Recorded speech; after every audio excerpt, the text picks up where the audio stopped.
Berbicara tentang virus sebenarnya, ya kan ada begitu banyak isu simpang siur tentang 2019 nCoV ini, virus corona yang baru ini.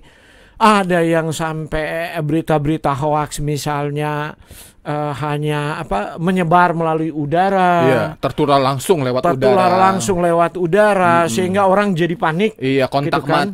Kontak mata. Ini kan seperti ilmu sihir saja itu. Nah, kita harus tahu bahwa tipe virus corona ini mereka berjangkit melalui orang yang terpapar itu sesudah masa inkubasi 14 hari. Ada yang kemudian menderita radang pneumonia.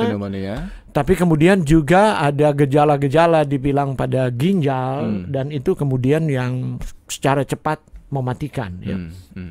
Nah, radang paru-paru dengan gejala demam, sesak nafas, kesulitan bernafas. Nah, jadi kalau virus-virus yang menyebabkan pilek ini, ya, itu dia menular melalui droplet. Jadi harus ada percikan dari lendir. Jadi waktu orang batuk, orang bersin kan pasti dia mengeluarkan percikan itu kan, cairan ya, percikan. Nah, kekuatan percikan itu kan hanya sekitar 1-2 meter di lingkungan sekitar itu. Dan kemungkinan kalau ada orang di sekitar situ ya dia bisa terpapar kalau dia tidak menggunakan masker.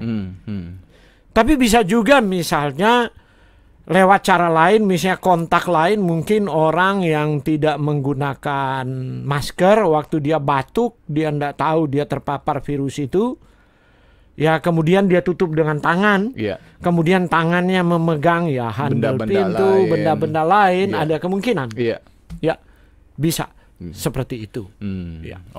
Tetapi yang bentuk penularannya kita udah tahu jelas kan. Jadi kita tidak perlu jadi panik karena jadi semacam orang pikir menyebar melalui udara dan sebagainya.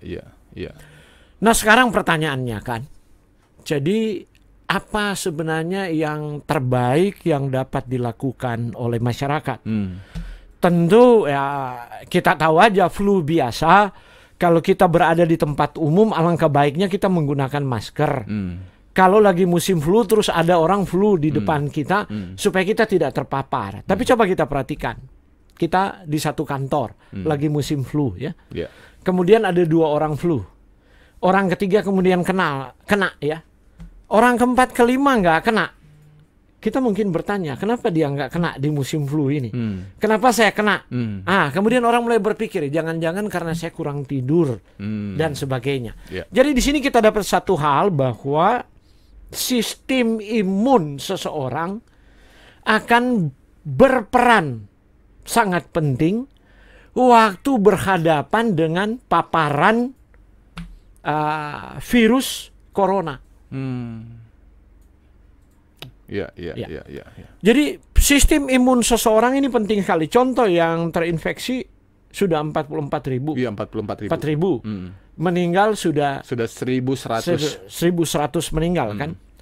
Mungkin yang meninggal itu karena sistem kekebalannya lebih rentan daripada yang lain, atau keterlambatan setelah menimbulkan gejala-gejala yang lebih parah baru kemudian ketahuan bahwa dia terpapar kan. Tapi kembali lagi pada sesi siang hari ini, saya lebih cenderung mau membahas bagaimana kita menjaga sistem imun kita agar supaya lebih kuat untuk menghadapi serangan virus. Tidak harus virus corona misalnya. Kita tidak bermimpi virus corona datang sampai di sini. Tapi virus flu yang biasa, flu tulang atau flu yang biasa. Kalau sistem imun kita prima, sistem imun kita kuat, maka kita tidak akan terpapar virus.